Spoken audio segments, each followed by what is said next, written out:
फर्रुखाबाद में लोकसभा चुनाव खत्म हुए भले ही काफी दिन हो गए हों, लेकिन लोकसभा चुनाव में पार्टियों से जो प्रत्याशी रहे हैं उनके बीच खींचतान आज भी जारी है। फर्रुखाबाद से बीजेपी सांसद मुकेश राजपूत को चुनाव को सपा प्रत्याशी नवल किशोर साक्य ने एक बार फिर से चुनौती दी है और उन्होंने हाई कोर्ट से नोटिस भी जारी कराया है। इलाहाबाद उच्च न्यायालय ने भाजपा सांसद मुकेश राजपूत को नोटिस जारी किया है, जिसमें उनके चुनाव की वैधता को चुनौती दी गई है।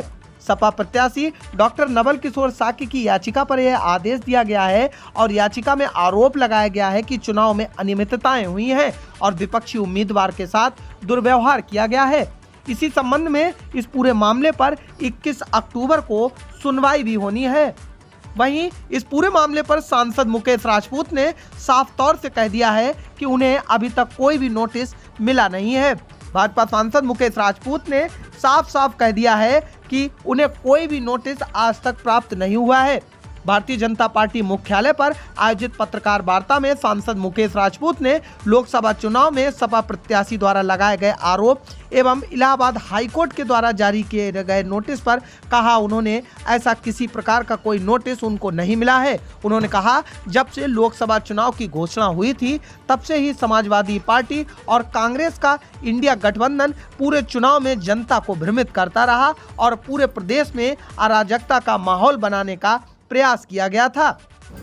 वहीं सांसद मुकेश राजपूत ने कहा कि लोकसभा चुनाव की मतगणना के दौरान समाजवादी पार्टी प्रत्याशी ने बिजली काटने और धांधली करने का आरोप लगाया था और अलीगंज में 30 और 29वें राउंड में धांधली करने का आरोप लगाया, जो कि पूर्ण रूप से निराधार है।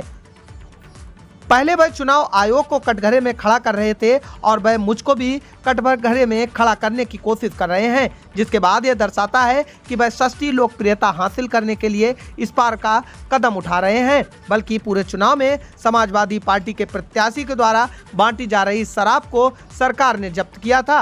वहीं बड़े पैमाने पर वोटरों को लुभाने के लिए धन का दुरुपयोग भी हो रहा था। माता और बहनों के खाते में 1 लाख रुपए डालने का झूठा वादा किया जा रहा था, लेकिन उसके बाद भी जनता ने उनके इस झूठ को अस्वीकार कर दिया। अभी कुछ दिन पूर्व ही भारत के पड़ोसी मुल्क बांग्लादेश में तख्ता पलट के दौरान वहां अल्प हिंदू संख्यक समुदाय पर हुए अत्याचार पर एक भी आवाज विपक्ष के द्वारा नहीं उठाई गई, बल्कि प्रधानमंत्री नरेंद्र मोदी ने हिंदुओं पर हो रहे अत्याचारों पर अपना विरोध जताया है।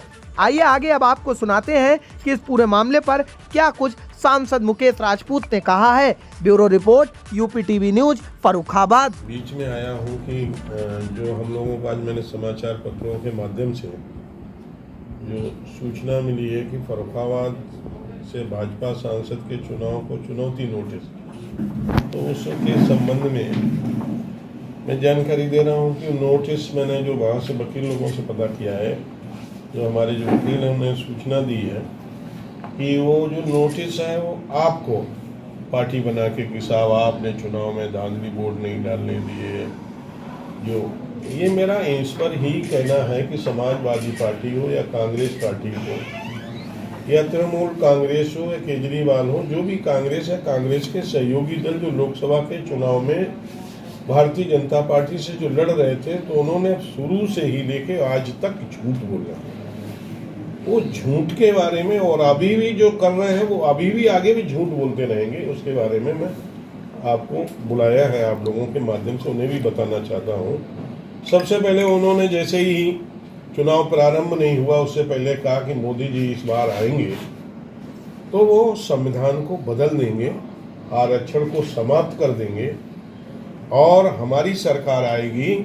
एक तो ये झूठ फैलाया गया दलित समाज के, पिछड़े समाज के लोगों में कि संविधान बदल देंगे, बाबा साहब का बनाया हुआ संविधान बदल देंगे, जब पूरे देश को और उन्हें भी मालूम है कि संविधान को मोदी जी कभी बदलेंगे नहीं। मोदी जी जितना सम्मान करते हैं संविधान का, मुझे लगता है कोई भी लीडर इतना सम्मान नहीं किए होंगे।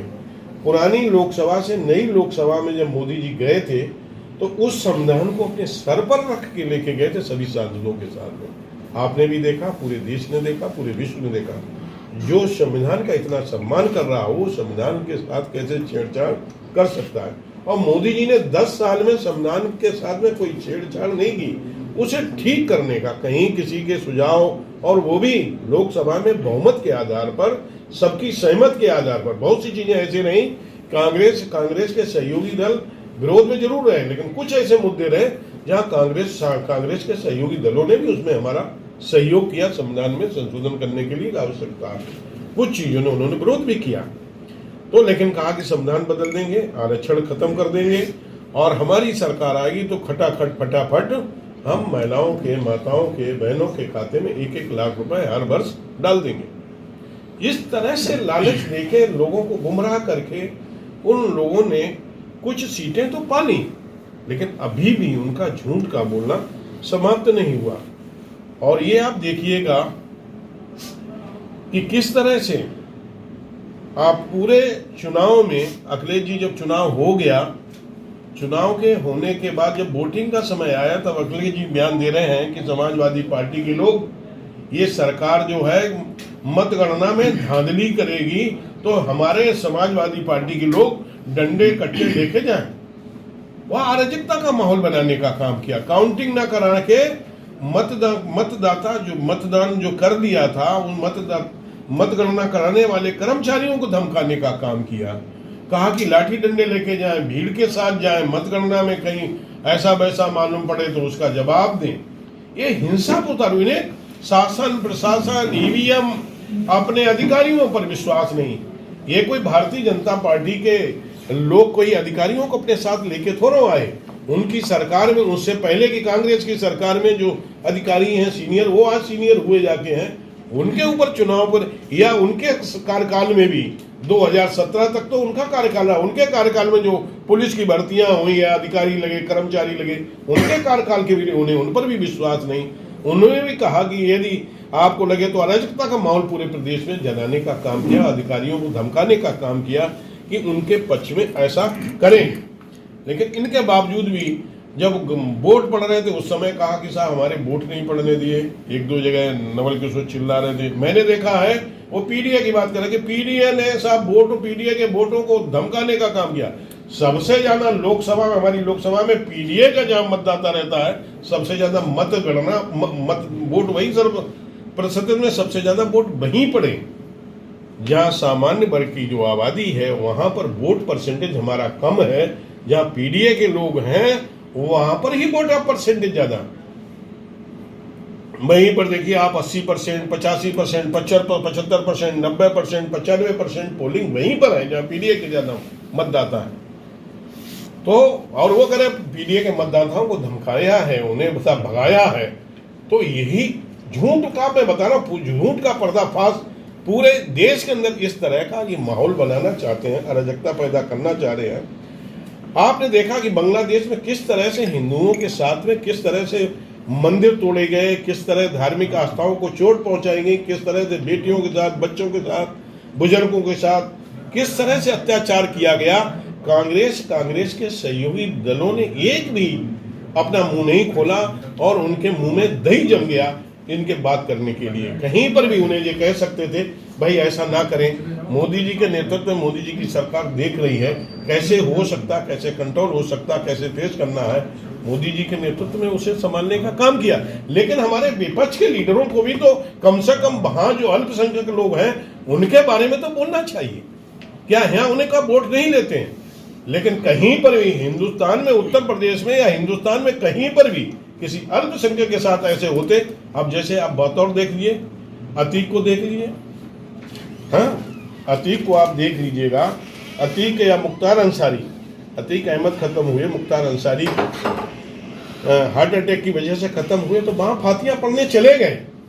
वो एक जिन पर सैकड़ों की संख्या में मुकदमे हैं, कई लोगों को मर्डर किया, कई गरीबों की जमीनें हड़पी, उन पर तो फातियां पढ़ने लगे। वहां हिंदुओं के साथ जिस तरह से नरसंहार हुआ उस पर आज तक उनके मुंह में दही जमा हुआ, आज तक वो नहीं बोल पाए।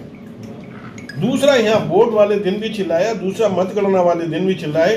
और मतगणना जब लास्ट पीरियड में जब आगे होते तो खुशी होते थे, लगाड़े बजाते थे, जो पीछे हो जाते तो मातम छा जाता था। बाद में कुछ अंतर से हारे और हारने पर करे अरे साहब बिजली काट दी गई और हमारा प्रमाण पत्र बदल दिया गया, वहां साहब मतगणना में धांधली कर ली गई।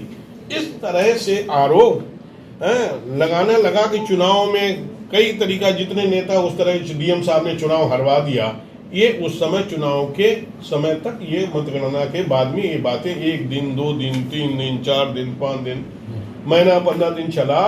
बाकी बाद में फिर कुछ लोग कह रहे साहब हमें अलीगंज में 29वें और 30वें राउंड में हरा दिया गया।